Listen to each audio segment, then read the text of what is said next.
जहां भारत में पाक भारत तनाज़े के बाद इल्ज़ामात, सवालात और तनकीद का सिलसिला शिद्दत इख्तियार कर रहा है, तो वहीं पाकिस्तान में ऑपरेशन बुनियानुम मरसूस की कामयाबी पर जश्न मनाया जा रहा है। और आज हुकूमत पाकिस्तान ने army chief general Asim Munir को फील्ड मार्शल के ओहदे पर तरक्की दे दी है। Field marshal Asim Munir field marshal Ayub Khan के बाद ये ओहदा हासिल करने वाले दूसरे फौजी सरबराह बन गए हैं, मगर ये पहली दफ़ा है कि किसी सिविलियन हुकूमत में किसी फौजी सरबराह को फील्ड मार्शल के ओहदे पर तरक्की दी गई है।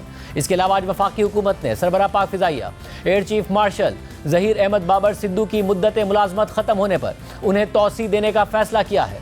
फील्ड मार्शल के ओहदे पर तरक्की मिलने पर आर्मी चीफ फील्ड मार्शल ने कौम का शुक्रिया अदा किया। SPR के एलामिया के मुताबिक army chief field marshal Asim Munir ने कहा है कि फील्ड मार्शल का एजाज़ मिलने पर अल्लाह ताला का शुक्रगुजार हूँ। ये एजाज़ पूरी कौम, अफवाज पाकिस्तान, खासकर सिविल और मिलिट्री के शहदा और गाजियों के नाम वक्फ करता हूँ। सदर पाकिस्तान, वज़ीर आज़म और काबीना के एतमाद का शुक्रगुजार हूँ। ये एजाज़ कौम की अमानत है जिसको निभाने के लिए लाखों आसिम भी कुर्बान। ये इनफिरादी नहीं बल्कि अफवाज पाकिस्तान और पूरे कौम के लिए एजाज़ है। दूसरी तरफ मोदी हुकूमत को पाकिस्तान से शिकस्त का बोझ बहुत भारी पड़ रहा है। जहाँ भारतीय अपोजिशन और आम शहरियों के सवालात बीजेपी हुकूमत के लिए मुश्किलात खड़ी कर रहे हैं, तो वहीं खुद मोदी हुकूमत की वजाहतें नए और बड़े तनाज़ात का बाइस बन रही हैं। साथ ही इन वजाहतों को भारत की पाकिस्तान से शिकस्त का एतराफ़ बताया जा रहा है। पाक भारत जंगबंदी में सालिसी के हवाले से अमरीकी सदर ट्रंप के मुसलसल दावों पर वज़ीर आज़म मोदी खुद अभी तक खामोश थे और अपोजिशन के शदीद दबाव के बावजूद एक बार भी ट्रंप या अमेरिका के किरदार पर बात करने को तैयार नहीं है। साथ ही ऑपरेशन सिंदूर पर बहस के लिए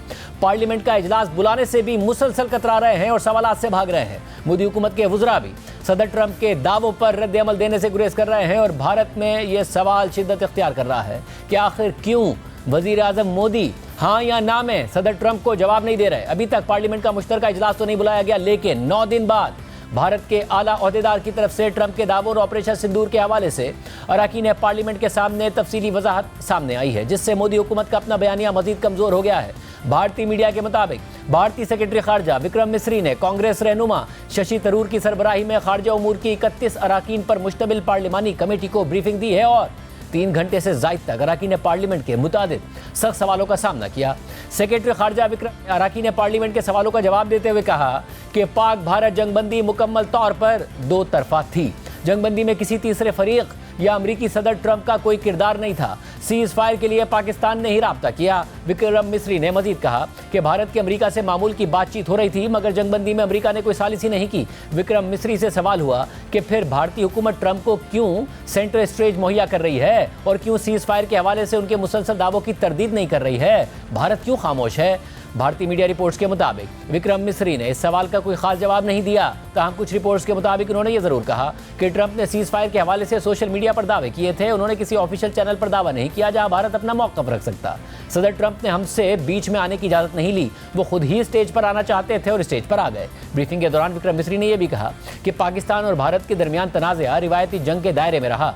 पाकिस्तान ने किसी एटमी हमले का इशारा नहीं दिया था। इस्लामाबाद से किसी एटमी धमकी या इशारे के कोई शवाहिद नहीं है। पार्लिमानी ब्रीफिंग के दौरान सेक्रेटरी खारजा से पूछा गया कि भारत के कितने तैयारे पाकिस्तान ने मार गिराए हैं, तो विक्रम मिस्री ने कौमी सलामती के खदशात का हवाला देते हुए सवाल का जवाब देने से इनकार कर दिया।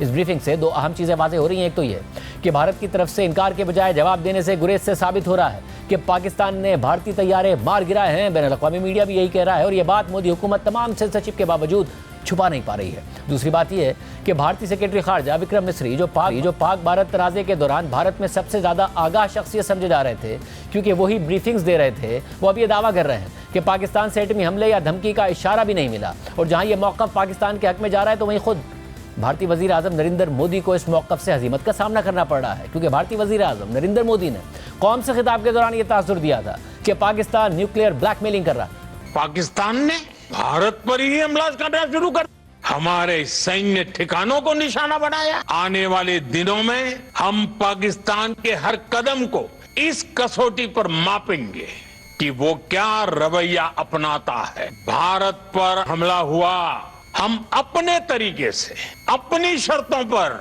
जवाब देकर रहेंगे। कोई भी न्यूक्लियर ब्लैकमेल भारत नहीं सहेगा। पानी और खून भी एक साथ नहीं बह सकता।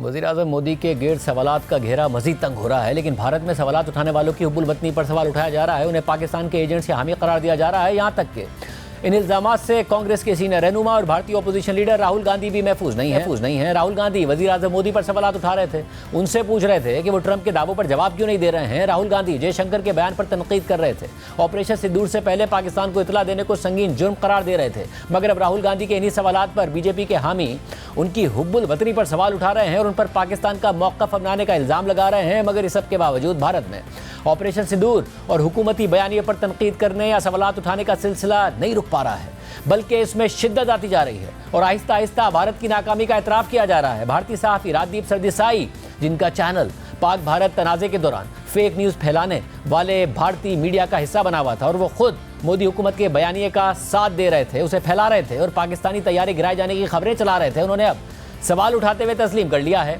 कि कई ज़राए से चेक और क्रॉस चेक करने के बाद मैं तस्दीक कर सकता हूं कि भारत ने पाकिस्तान से तनाज़े में अपने जंगी तैयारे खोए हैं। लेकिन ये कितने तैयारे हैं, ये बेहतर है कि ऑफिशियल्स पर ही छोड़ा जाए। लेकिन ये वाज़ेह है कि रफाल तैयारा ज़रूर गिरा है।